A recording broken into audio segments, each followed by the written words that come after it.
কেনে আছে গুৰুজনাৰ জন্মস্থান বটদ্ৰোৱা অবৈধ দখলকাৰীৰ কবলত গুৰুজনাৰ জন্মস্থান ক্ৰমত সংকুচিত হৈ আহিছে বটদ্ৰোৱাৰ ভূমি নিৰ্বিকাৰ চৰকাৰ নিৰ্বিকাৰ প্ৰশাসন চৰকাৰী ভূমি বেদখল কৰি যি অবৈধভাৱে পুখুৰীসমূহ নিৰ্মাণ কৰিছে তাৰ ফলতে আমাৰ যি পানী ওলাই যাব লাগে মানে জল নিষ্কাশন প্ৰক্ৰিয়াত বাধা জন্মিছে এই স্পটবিলাক যদি অসমৰ সন্মানীয় মুখ্যমন্ত্ৰীয়ে যদি আমাক মুকলি কৰি দিয়ে তেনেহ'লে আমাৰ এই কৃত্ৰিম বান সমস্যা উদ্ভৱ নহয় এই ক্ষেত্ৰত আমাৰ ইয়াতে আপোনাৰ ৰৌমাৰী বিলত যথেষ্ট সংখ্যক বেদখল হৈ আছে এই বেদখল আজি প্ৰায় 15 বছৰমান আগতে এবাৰ পুখুৰী কাটি মুকলি কৰা হৈছিল যদিও আকৌ সেই বেদখল হ'ল ভেৰি যি বিল আছে এই বিল বেদখল হৈ আছে তাৰ লগতে আমাৰ যি হাতীপাৰা দলং বুলি কয় আহোম গাঁৱৰ ওচৰত এখন ব্ৰিজ আছে ব্ৰিজৰ দুই কাষে বেদখল হৈ আছে এয়া গুৰুজনাৰ জন্মস্থান পবিত্ৰ বটদ্ৰোৱা এদেও দুদেও লুটানিয়াৰ চেও ধৰি বটদ্ৰোৱাৰ ভূমিত চলিছে আগ্ৰাসনকাৰীৰ হাতোৰা দিনে দিনে বৃদ্ধি পাইছে ভূমি দখলকাৰীৰ দৌৰাত্ম শেহতীয়াকৈ ৰাজ্য চৰকাৰে বটদ্ৰোৱাৰ 958 বিঘা ভূমি বৃহৎ উচ্ছেদৰ জৰিয়তে বেদখল মুক্ত কৰিছে যদিও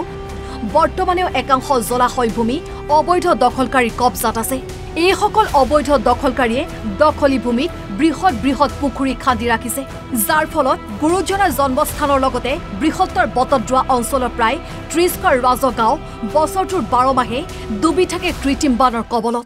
আমি আজি প্ৰায় 10 বছৰ ধৰি কৃত্ৰিম বানত এই অঞ্চলৰ ৰাইজ পৰিছে ইয়াত আছে চহৰীয়া ট্ৰাইবেল ব্লক প্ৰথমতে তাৰ পিছতে আছে টুকটুকি আছে ভেৰভেৰি আছে চানলাবৰী আছে 30খন মান ৰেভিনিউ ভিলেজ এই কৃত্ৰিম বানত থাকি এই আমাৰ যি 100% যি খেতিয়ক কৃষিজীৱী তেওঁলোকৰ ভিতৰত সাংঘাতিক ধৰণে এটা দুৰ্ভিক্ষ মাতি আনিছে ইয়াৰ পৰিত্ৰাণ আমি বিচাৰি পোৱা নাই বিশেষকৈ গুৰুজনাৰ জন্মস্থানৰ পৰা বাৰুৱাতি হৈ পাতেকিবৰী সত্ৰলৈ সংযোগী একমাত্ৰ গড়কাপ্তানী পথটো কৃত্ৰিম বানৰ কবলত পৰি বৰ্তমান সম্পূৰ্ণ বিধ্বস্ত হৈ পৰিছে যাৰ বাবে গুৰুজনাৰ জন্মস্থানলৈ অহা ভকত বৈষ্ণৱৰ তীৰ্থযাত্ৰাত যথেষ্ট আহুকালৰ সৃষ্টি হৈছে বৃহত্তৰ অঞ্চলত জলাশয় ভূমিৰ লগতে ৰৌমাৰী বিল কুজি বিল লালি বিল আদি বেদখল কৰি অবৈধ পুখুৰী খন্দাৰ সমান্তৰালকৈ কিছু এলেকাৰ কালভাৰ্টৰ মুখ বন্ধ কৰি দিছে কোনো ধৰণৰ বিভাগীয় অনুমোদন নোহোৱাকৈ নিৰ্মাণ কৰা অবৈধ বান্ধৰ ফলত বাৰিষা আহিলে কৃত্ৰিম বানৰ কবলত পৰে বৃহত্তৰ অঞ্চলটো এইলৈ স্থানীয় লোকে দীৰ্ঘ কেইবা বছৰ ধৰি বিভাগীয় কৰ্তৃপক্ষৰ লগতে জিলা আয়ুক্ত স্থানীয় বিধায়ক সাংসদ আদিক আবেদন নিবেদন কৰি আহিছে যদিও কোনো ধৰণৰ ব্যৱস্থা গ্ৰহণৰ ব্যৰ্থ বিভাগীয় কৰ্তৃপক্ষ গুৰুজনাৰ জন্মস্থানলৈ যে আমাৰ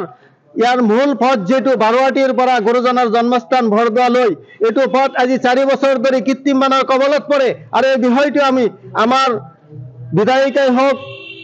সাংসদে হোক বিভাগীয় কৰ্তৃপক্ষকে আমি বহুবাৰ আমি অৱগত কৰিছো আমি অনুৰোধ জনাইছো কিন্তু এটো ৰাস্তা কৰা নাই এতিয়াও ৰাস্তাটো এনেকা আছে আমি এটো ৰাস্তালৈ আমি কৰজোৰা অনুৰোধ জনাইছো গড়কাপ্তানী বিভাগক যাতে এটো ৰাস্তা আপোনালোকে এই বাৰিষাৰ আগতে আমাৰ এটো ৰাস্তা কৰি দিয়ে আৰু তো 3-4 ফুট ওখ কৰি আৰু বহলাই ৰাস্তাটো কৰি দিব লাগে এটো এটা উল্লেখযোগ্য পথ কৰ্তৃপক্ষৰ এই উদাসীনতাৰ বাবে এতিয়া স্থানীয় ৰাইজে বিষয়টোত মুখ্যমন্ত্ৰীৰ হস্তক্ষেপৰ দাবী কৰিবলৈ বাধ্য হৈছে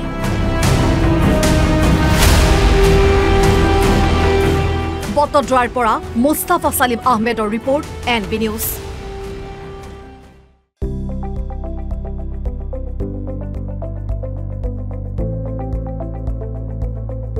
NB নিউজ সহজ সৰল ভাষাত